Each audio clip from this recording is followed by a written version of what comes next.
grand-père était chirurgien vers Valence. Il était passionné d'agriculture. Donc après la guerre, dans les années 50, il cherchait dans la région un domaine pour faire de l'agriculture. Alors, il a beaucoup tourné jusqu'en Camargue, même jusque sur la Côte d'Azur. Et en fait, il est tombé là-dessus et il a trouvé ça super, donc il a acheté ce domaine dans les années 50. Ensuite, bon, c'était un peu compliqué, il y avait des métayers, il y avait des gens qui travaillaient là depuis longtemps, bon, lui n'était pas trop là non plus, donc dans les années 60, à la fin des années 60, il a proposé donc à mon grand-père, à mon père, de s'installer pour essayer de faire quelque chose de toutes ces terres. Parce qu'ici, c'est un domaine qui fait 350 hectares, 380 même je crois, d'un seul tenant. Donc ça présente un intérêt aussi environnemental intéressant parce qu'il n'y a personne qui fait une agriculture autre que celle que je fais. Donc il y a à peu près une centaine d'hectares de bois et à peu près 200 hectares de terre. Donc mon père a commencé à planter de la vigne à la fin des années 70. Un des premiers vignerons indépendants qui s'est lancé à l'époque, c'était les vins de cépage, les cabernets. C'était la naissance de toute cette gamme de produits qu'on a retrouvés les 40 années suivantes, avec la naissance après des pays d'Ogde, enfin, tous ces vins de cépage régionaux. Et donc il a travaillé là-dessus. Et moi, je suis arrivé donc ici à la fin des années 90. En 97, et depuis 97, donc, j'ai exploité ce domaine.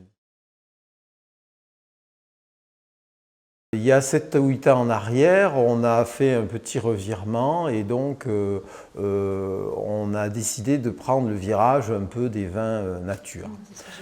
Voilà, donc moi je faisais du bio depuis déjà une quinzaine d'années, depuis 2005, à peu près 2006, et puis à partir donc de 2015, on a décidé, donc on a restructuré un peu l'entreprise et on a décidé de passer sur des vins nature.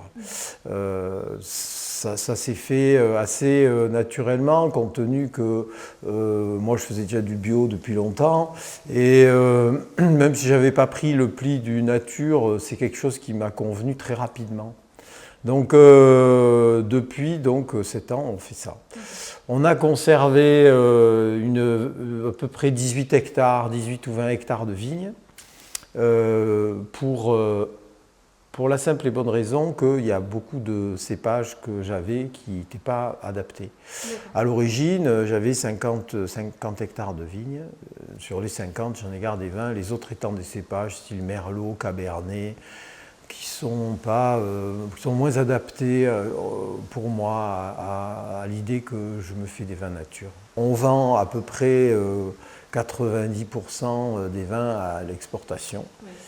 La vente se passe plutôt bien, parce que ce sont des vins qui sont très appréciés par les pays étrangers depuis longtemps. En fait, que ce soit même au Japon, aux États-Unis, au Canada, un peu dans tous les pays d'Europe aussi. Il y a une tendance lourde sur une consommation de vin plutôt léger, sur le fruit, pas trop tannique, pas trop fort non plus, entre 10,5 et 11,5. Et ça reste vraiment une demande lourde du consommateur. Moi, j'ai un peu abandonné toutes les appellations, alors à la fois les appellations, les AOP, parce qu'on a des terres qui sont en AOP, oui. Duché d'Uzès, Pays des Cévennes aussi, ouais. Pays d'Oc aussi. Donc j'ai abandonné tout ça parce que je voulais garder une totale liberté pour faire ce que je souhaitais. Alors sur le vin des Pays des Cévennes, je peux. C'est-à-dire que je pourrais effectivement... mais ça n'a pas vraiment de visibilité à l'export. Okay. Donc, bon, et puis dans les vins nature, aujourd'hui, les consommateurs de vins nature ne sont pas sensibles aux appellations.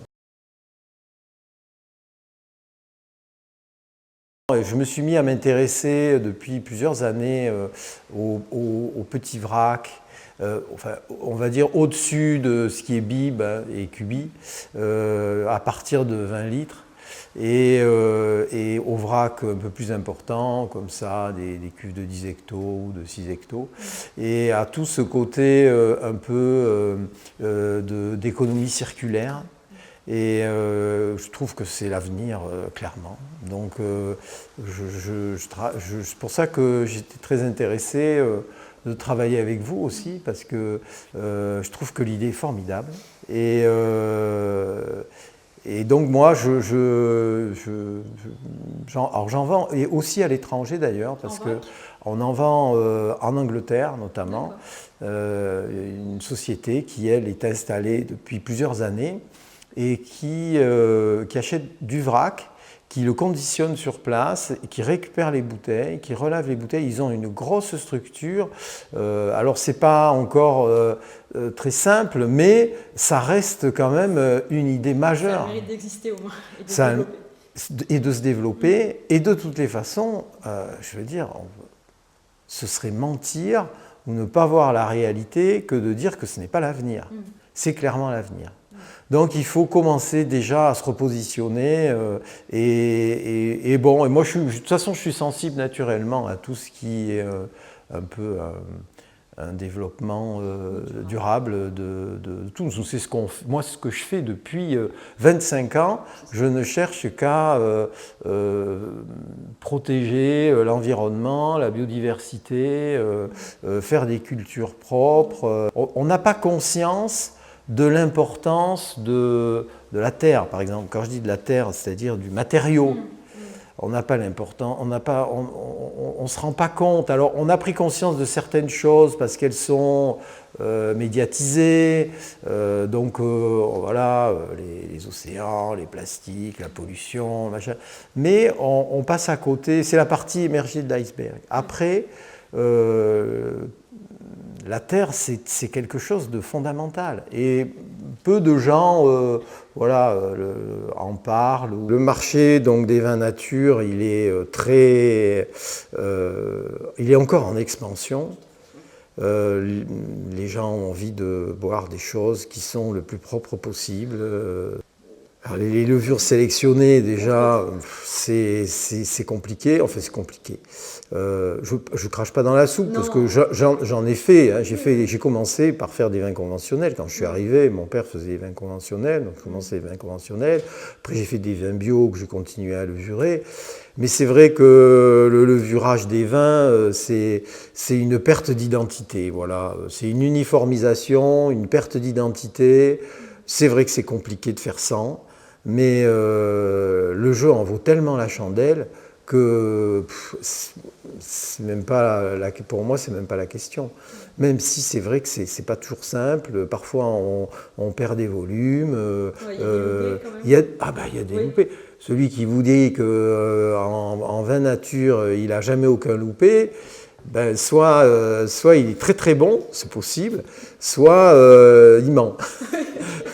Donc, mais bon, c'est pas des pertes énormes. Et puis, on se retrouve sur des profils tellement plus authentiques que hier encore, je recevais des clients qui arrivaient de Suisse pour venir déguster des vins. Et il me disait, mais moi, depuis que j'ai goûté les vins nature, je ne peux plus revenir en arrière. Donc il y a quelque chose d'assez intéressant là-dedans. C'est que les gens qui basculent la majorité des gens qui basculent dans les vins nature ont beaucoup de mal à revenir en arrière.